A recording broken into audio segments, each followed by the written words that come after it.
ونسمو بسم الله. واش رايحين نحتاجو كاس حليب، نص كاس زيت، حبة بيض، معروف صغير، ملح. نخلط المكونات كامل مليح.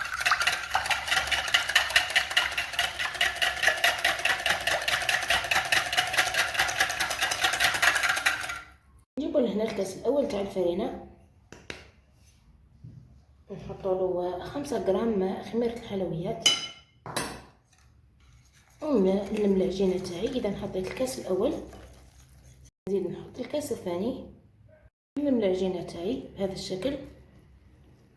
نزيدو لهنا الكاس الثالث،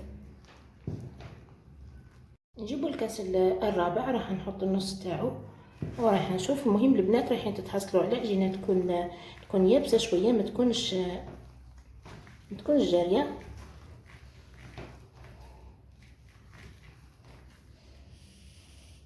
هنا رايحين يبقاو لي 2 مغارف تقريبا في الكاس الرابع. نجيب العجينه تاعي البنات، ندلقها شويه على سطح العمل هكذا باش نتحصلوا على عجينه تكون قوام املس بهذا الشكل. هذا الشكل كما راكم تشوفوا البنات، عجينه تكون ملسه. اذا نجيبوا لهنا نقسموها ل4 كرات متساويين.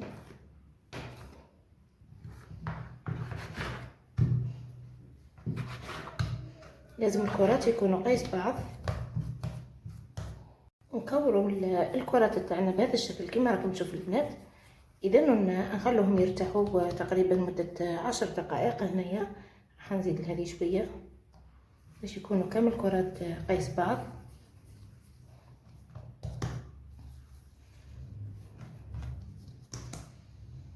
نجيبوا لهنا البنات نرشوا سطح العمل تاعنا بالفرينه. اذا نحلوا الكره تاعنا الاولى. اذا قسمنا الكره تاعنا على 4 كرات، نحلوها على سمك يكون رقيق.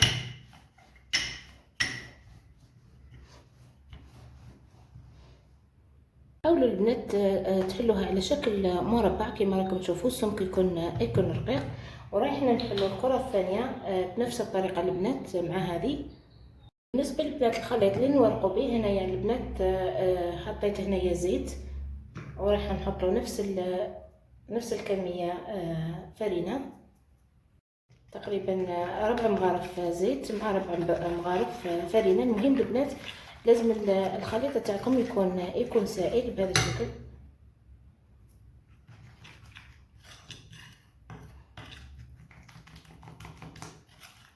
مانيش راح نورق انايا بالزبده البنات، راح نخدم معكم طريقه اقتصاديه بهذا الشكل.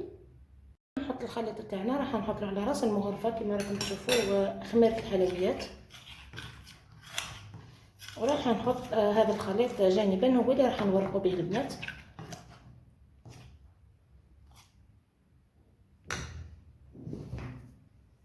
بعد ما نحل بنات الكرات لولين 2 لولين بنفس الطريقه. اذا راح نجيب الكره الاولى وراح ندهنها بهذاك الخليط اللي حضرناه مع بعض، اللي هو زيت وفرينه وخميره الحلويات. نحطوا طبقه مليحه، اذا ندهنوها مليح. مليح مليح البنات، ما خلوش ولا جهه ما ندهنوهاش. اذا ندهنوا كل الجوانب بهذا الشكل.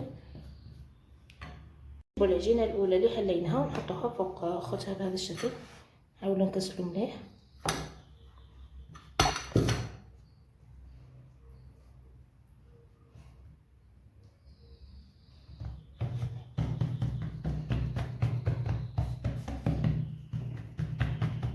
ونعاود نزيد ندهن. بعد ما ندهن البنات، اذا نجو لهنا نطوي العجينه تاعنا بهذا الشكل، ونعاودو ندهنو هنايا دهنه خفيفه.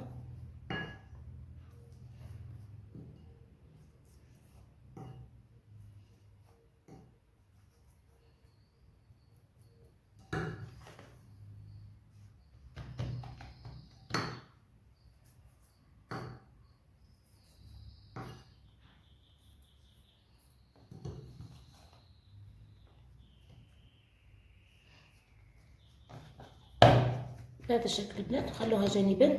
ورايحين نفس الكرات اثنين اللي بقاو لنا البنات نخدمهم بنفس الطريقه. اذا نحلوهم في اثنين وندهنوا بيناتهم بنفس الطريقه، نعاودوها كما هذه ونشوفوهم. بعد ما نطبقوا البنات العجينه تاعنا، اذا رايحين نتحصلوا على زوج طبقات.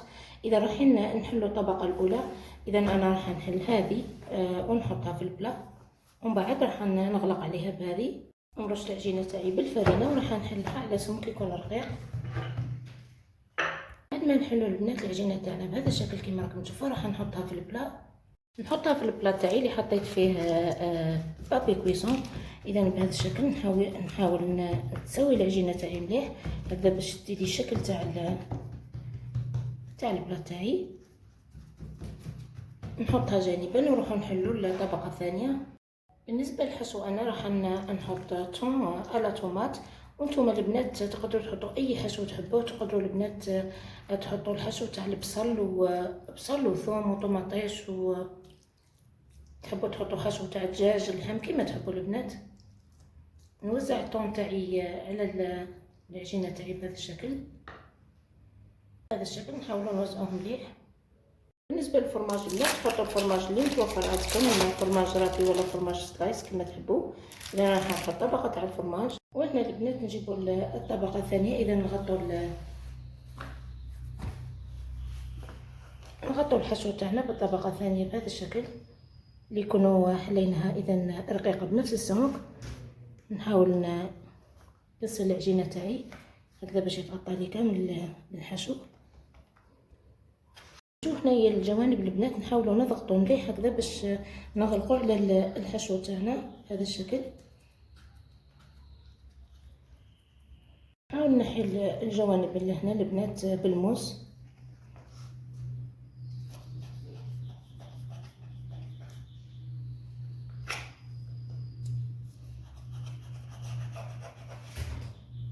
نجي لهنا البنات اذا راح نقطع نطراسي برك البنات، ما نقطعوش العجينه تاعنا.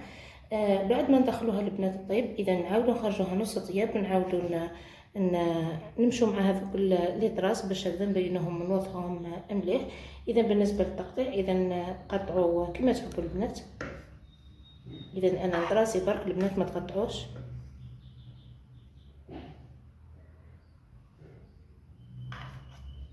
لهنا البنات صفار بيضه وحطيت له هنايا شويه حليب.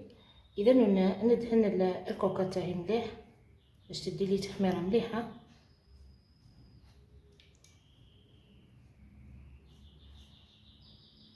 ندخل الكوكا تاعي البنات الطيب في نص الطياب، نعاودو نخرجوها، نعاودو نمشوا مع هذوك الخطوط باش هكذا نوضحوهم ونقطعوها مليح. لازم في المره الثانيه البنات تقطعوها، لازم تهبطوا الموس حتى لتحت.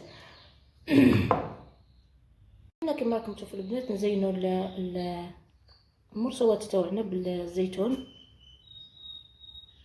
نزينوا لهنا البنات بشويه جلجلان بهذا الشكل وندخلوها طيب. ونشوفوا حبيباتي الكوكا تاعنا على مائده التقديم كما راكم تشوفوا البنات. شوفوا التوريق، اذا مرقه بدون زبده التوريق كما شفتوا معايا بطريقه البنات راح تعجبكم بزاف ان شاء الله. البنات رايحين نجربوا الكوكا تاعنا تاع اليوم، وصفه تاع اليوم، ورايحين تفرحوا بها افراد عائله. اذا رايحين تاكلوا كوكا مقرمشه من اروع ما يكون بدون زبده التوريق بدون نشا. اذا نتمنى حبيباتي تخلوا لي رايكم في التعليقات، بارطاجيو الوصفه بقوه الاحباب والاصدقاء هكذا باش تعم الفائده. ونخليكم نختموا الفيديو تاعنا كالعاده بالصلاه والسلام على النبي عليه الصلاه والسلام. اللهم صل وسلم وبارك على سيدنا محمد وعلى اله وصحبه اجمعين الى يوم الدين. وانتظروني حبيبات قلبي في فيديو جديد. سلام.